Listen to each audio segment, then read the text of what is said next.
Halo, selamat datang di podcast kita. Kita akan ngobrolin kabar terbaru dari Manchester United ya. Oh iya, topik yang menarik banget. Jadi, apa aja sih inti dari kabar yang baru? Jadi, intinya Manchester United baru saja mencatatkan pendapatan rekor musim lalu dengan total sekitar 666,5 juta pound.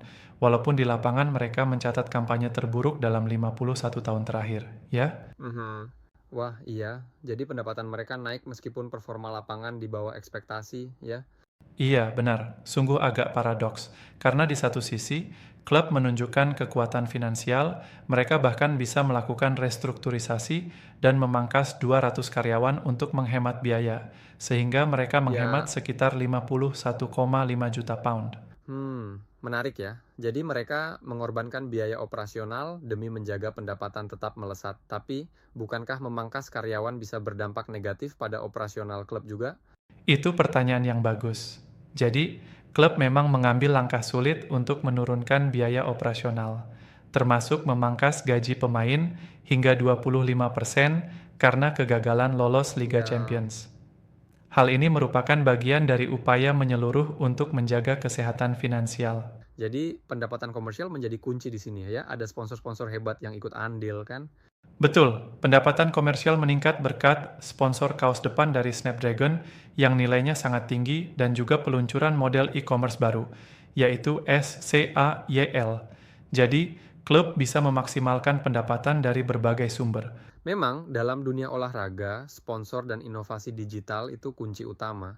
Tapi aku masih penasaran, bagaimana dengan EBITDA yang diniatkan sebagai penanda kesehatan finansial klub? Nah, inilah yang menarik. EBITDA Manchester United mencapai 182,8 juta pound, tingkat tertinggi di antara klub sepak bola Eropa Mhm. sejak pandemi.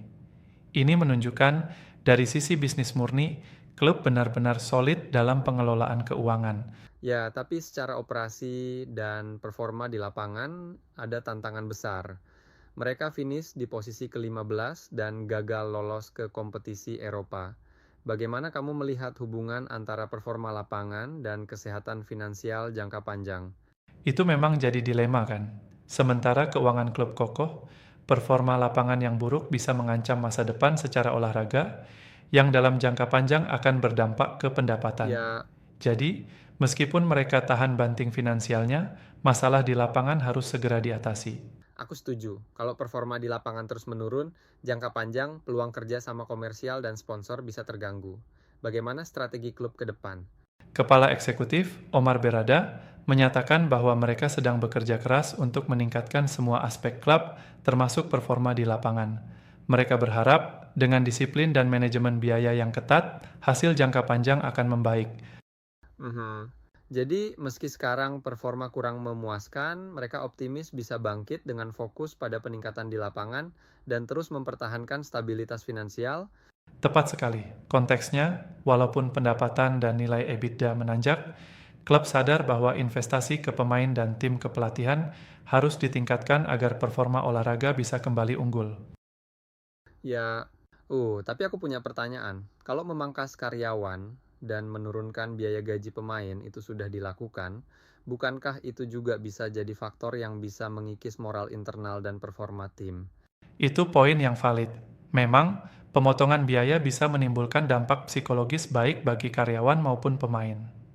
Namun, klub mengklaim bahwa langkah restrukturisasi ini adalah bagian dari strategi jangka panjang untuk menstabilkan kondisi Mhm. finansial dalam periode sulit. Jadi semacam trade-off antara efisiensi dan semangat tim.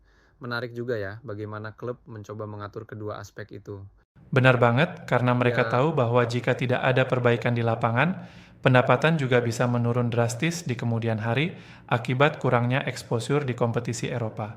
oke, jadi fokus utama United ke depan adalah tampil lebih baik di lapangan agar bisa meraih peluang masuk ke kompetisi Eropa lagi sambil menjaga kestabilan finansial mereka kan.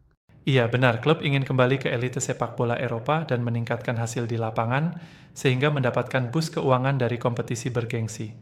Di samping itu, mereka Ya, terus berinovasi di sektor komersial dan digital. aku lihat misalnya kerjasama dengan Snapdragon dan peluncuran platform e-commerce, Skyle. Itu langkah yang cukup modern untuk menjangkau penggemar di seluruh dunia, bukan? Iya benar. Hal-hal seperti itu menunjukkan inovasi bisnis yang tidak hanya mengandalkan hasil pertandingan, tapi juga profit dari brand dan Mhm. teknologi. Dan ini penting untuk menjamin aliran pendapatan jangka panjang. Tapi aku ingin beri tantangan. Apakah menurutmu peningkatan pendapatan komersial itu cukup untuk mengatasi kekurangan di lapangan? Lantas bagaimana keseimbangan itu dipertahankan? Itu pertanyaan yang provokatif. Jadi, meskipun pendapatan komersial bisa menutupi beberapa kekurangan jangka pendek, pada akhirnya sukses di lapangan adalah faktor kunci yang akan memperkuat brand dan menarik sponsor baru.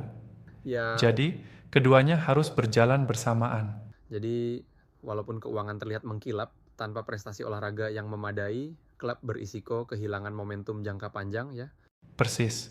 Sementara angka-angka finansial menunjukkan kekuatan, tapi sepak bola itu tak hanya tentang uang, tapi Mhm. juga tentang prestasi dan semangat kompetitif yang harus selalu dijaga. Selain itu, ada juga catatan mengenai neraca keuangan yang masih tergang akibat investasi di pemain dan kurangnya partisipasi di kompetisi Eropa. Jadi, bagaimana pandanganmu tentang hal itu?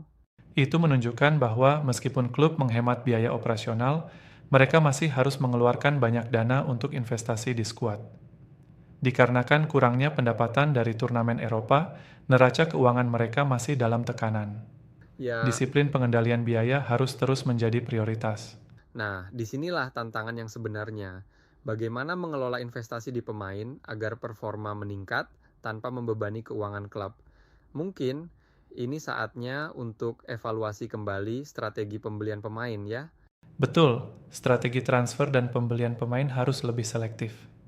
Kalau tidak, investasi yang dilakukan bisa jadi malah menambah beban biaya dan mengganggu keseimbangan finansial. Mhm.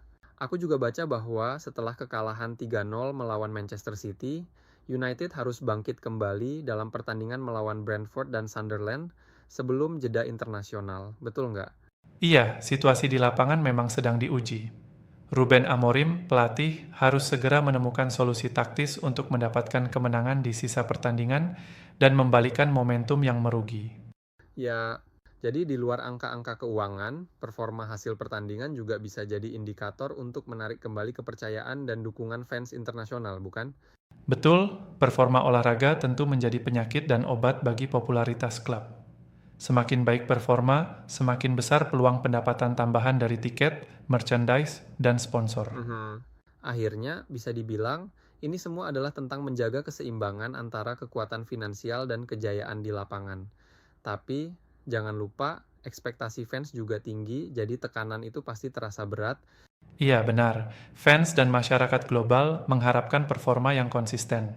Meskipun laporan keuangan menunjukkan ketahanan tanpa kemenangan di lapangan, loyalitas dan kepercayaan penggemar bisa terkikis.